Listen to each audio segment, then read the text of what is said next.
How bad is it going to get?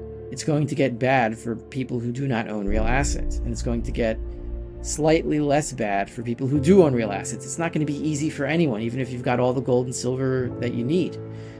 It's going to be hard for everyone. But what we want is to make it easy for those who see what's coming.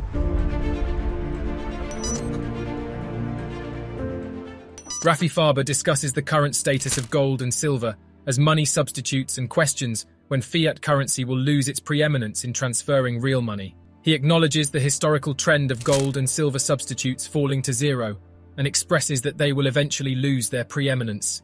It's not that I have confidence that gold will regain its preeminence. It has nothing to regain, because if we're going to say it's going to regain it, then it doesn't have it now. No, gold is money right now. Meaning when you transfer any dollar or yen or euro or whatever, what it is that you are doing is you are transferring a derivative of gold or silver. That's what you're doing now. Now, the question is not when gold will regain its preeminence, but when fiat currency as a substitute for gold and silver will lose its preeminence as the way to transfer gold and silver when making a transaction.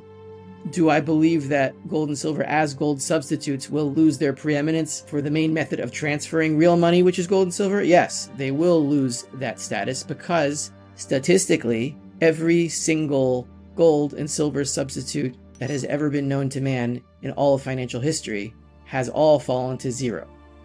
So do I think this will be the first exception in world history?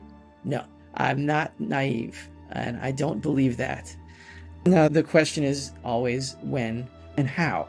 We don't know the answer to that question exactly when, but we do know that for the first time since late 1970s, early 1980s, the Federal Reserve, which is arguably the most powerful central bank as the issuer of the world's reserve currency, they are in negative equity for the first time since 1980, meaning the assets on their balance sheet are losing value as they own assets, and those are bonds, mostly treasuries and mortgage-backed securities, and the value of those securities fall when you hike interest rates.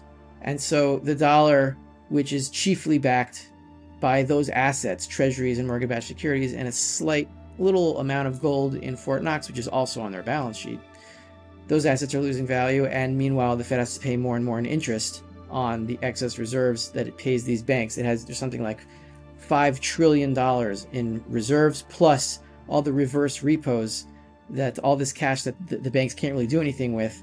So they loan it back to the Fed, and the Fed pays interest on those reserves. So the Fed has to pay more and more of those dollars out to banks, and they're getting less and less on their assets on their balance sheets, so they're losing money.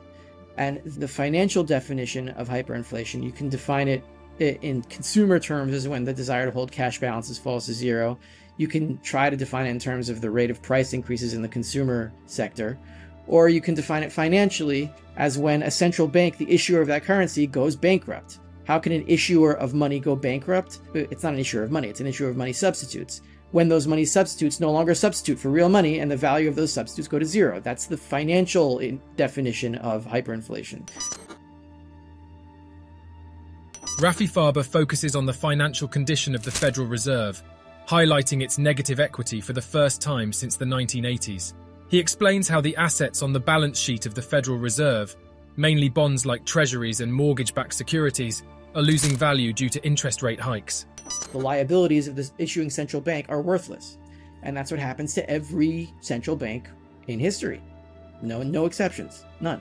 They printed so many dollars since COVID and really since 2008 that there's all this extra cash that the Fed has to pay the banks on those reserves, or the banks will have to try to loan them out into the economy. And that would be catastrophic for the dollar, because then all of a sudden you'd have these trillions of dollars in the economy that weren't there the day before. And what happens to the value of the dollar then? It would be unprecedented. Everything that's going to happen since 2008 is unprecedented, but it would just be another unprecedented thing within the unprecedented chain of events that's happened the last 12, 13 years.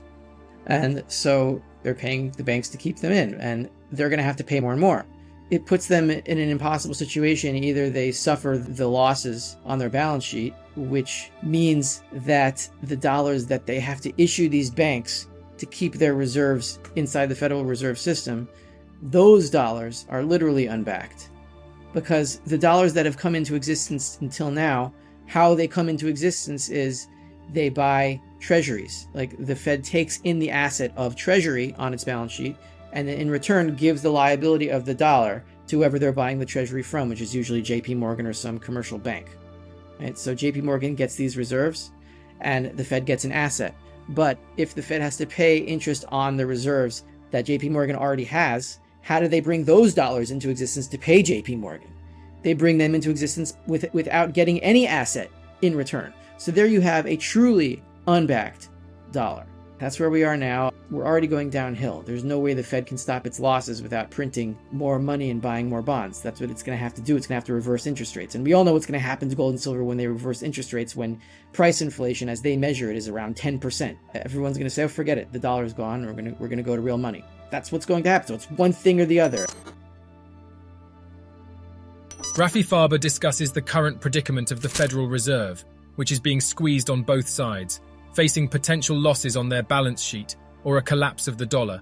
He anticipates a singularity where the Fed can no longer maneuver, leading to a catastrophic event. Rafi Farber believes this singularity is not far away, possibly just months, and warns of global bankruptcy and hyperinflation. We see the Fed being sandwiched on both sides, both directions. Either they lose money on their balance sheet or they destroy the dollar, and they're running out of maneuvering room. It's just a matter of time, just waiting for that singularity to hit where they really cannot move anymore and everything explodes. And I think it's going to happen suddenly. When it starts to move, everyone is going to know at the same time what is happening. And we're not far away from that. I don't think we're years away. I think we're months away, despite what's going on in gold and silver markets. We're experiencing a global bankruptcy. All governments are bankrupt. It hasn't revealed itself yet, but usually what solves these problems is bankruptcies. I don't know what the straw is. The camel's back is loaded up with a bunch of garbage. And what's gonna break it? I wish I knew what that straw was, because then I'd look for that straw and I'd say, when that straw hits, I'm gonna do what I need to do. I don't know what the straw is gonna be. But are we gonna have more Sri Lankas? Yeah, we are definitely going to have that. We've had that in Europe many times in the past. Impoverishment, hyperinflation all over that continent. How bad is it going to get?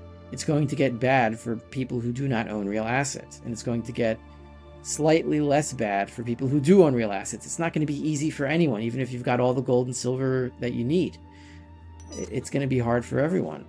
But what we want is to make it easy for those who see what's coming.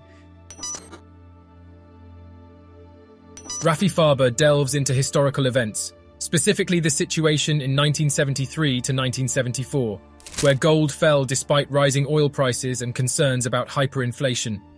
He draws parallels to the current situation, expressing that the money system's foundation is still rooted in gold and silver.